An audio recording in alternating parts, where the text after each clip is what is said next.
Yo guys, what's up? My name is Fresh. Once again, I welcome you here. How you doing? So today is rehearsal day. Normally now, you know how it is. Every Saturday, people just gather together and they want to rehearse and have a good time so that tomorrow's service is great. Okay, but then we need to understand that we ought to know how to run a rehearsal. Okay, um, the Bible says, study to show yourself approved. So, one way you see somebody who is going far is if they know how to rehearse. There's a way, as a music person, as a music director, you need to know that okay, this is the right way to rehearse. So, if you are interested in this video, just pick a pen so that you can take something away. All right.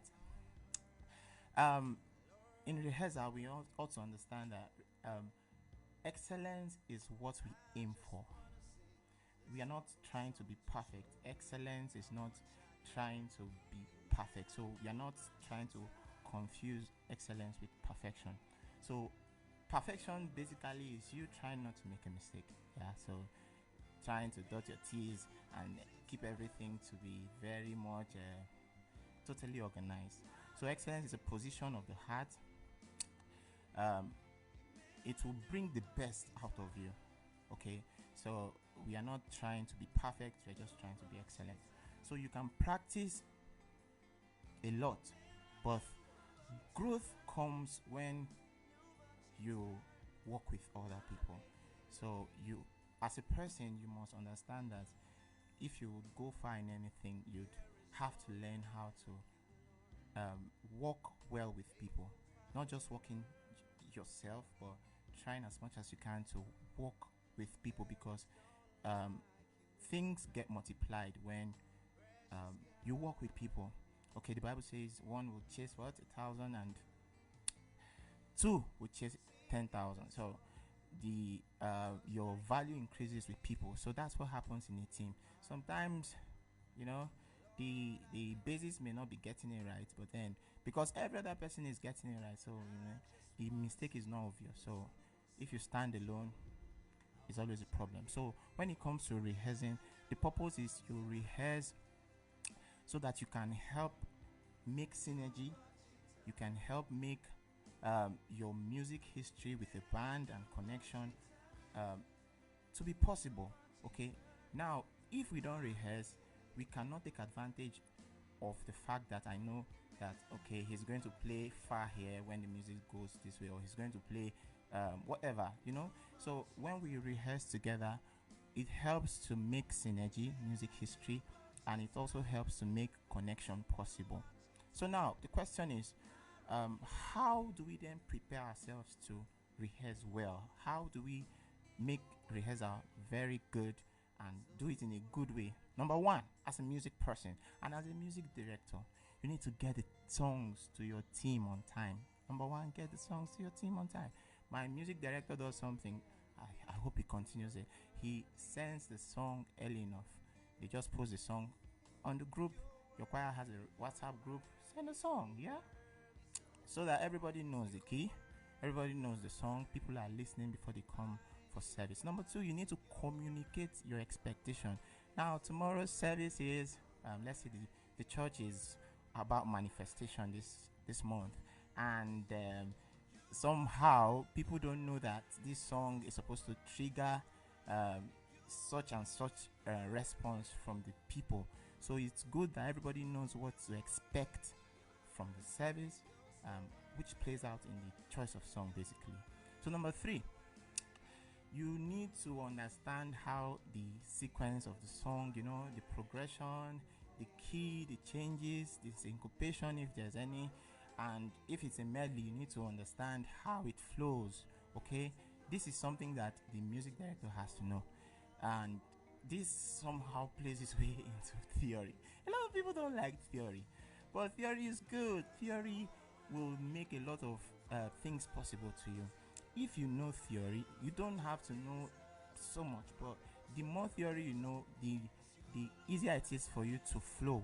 You know, a lot of people can can do some changes. If you hear Ty Tribet, you observe that, oh, this song, they are doing a song in C sharp, and the next thing you hear is they just go to just relate the C sharp major to the minor, to B flat minor, and the song is going, and you're like, oh, that is so beautiful. It's now calmer. What did they do there? As a music person, you cannot achieve such level of excellence if you don't know theory. But then it's still up to you, right? So finally, one of the ways to do that is you need to properly be prepared for rehearsal. You need to make the musicians feel good. Now, I've worked in several bands, and especially in a band where probably is maybe a gigging environment where people expect to be paid and all of that. And this goes out to everybody that pays musicians. Okay, musicians work very hard, so you need to make them feel good. If they're supposed to be paid, get them paid. Yeah. So if whatever, just make sure the environment is good, it's cool, people come in and they're happy. And another thing is, it doesn't have to end with the music. People come with a lot of baggage. People are going through a lot. Someone is just playing bass. You don't know, maybe is his husband paid? Is his child sick? So you need to, just before rehearsals, come early, speak to people. How are you? I heard this and this happened. How is your child? Were you able to get the job? Just so that people feel connected to whatever you have to offer. So that's one thing. Now I'll go into how then do we make a rehearsal successful. You need to communicate your goals, like I said, and the expectation. Then another thing is, we also need to instill the value of worship in our music teams. Now, some people don't sing in their houses. Some people don't worship God in their houses. So when they come once in a week to church, it's like, oh, all of this, what is happening, and all of that. But worship has to flow from a place of consistency. If you see singers who just sing once in a while, when they come out to lead a group of people, you observe that it will just show. Yeah. So the more you stay with the music, the more the music influences how you lead. And also the same thing applies to instilling a value of musicianship. It's one thing to instill a value of worship. It's another thing to instill a value of musicianship. People need to know that, oh, we are playing music. And if you are playing music, there's a level of expectation you have from just every other person.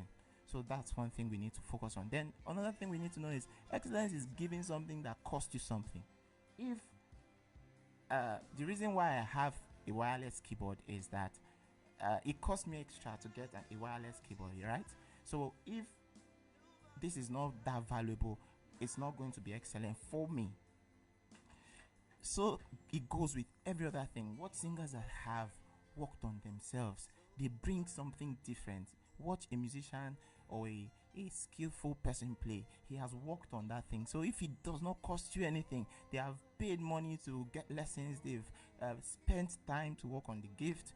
So if it's going to make any sense at all, then you need to understand that I need to put work into it. This goes out to every choir member, every church person.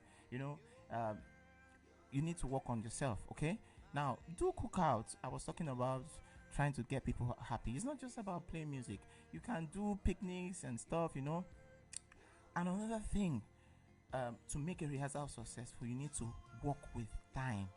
Working with time is very essential. You don't come and start dabbling from one key to another. As a singer, you're given the responsibility to get songs, that you will sing. Please, you need to go and work on your lineup before you come to the rehearsal. You must have sent that lineup to the people, to the background vocals that will work with you. And you have to work on yourself. Be mindful of your work. Okay, so it's okay to plan spontaneous moments and communicate, do things that are spontaneous, but then you need to communicate it with the band. I've done close to 10 minutes already, so this is me signing out. I hope you have a wonderful day in your rehearsal today. God bless you and ciao. I love you guys. Bye.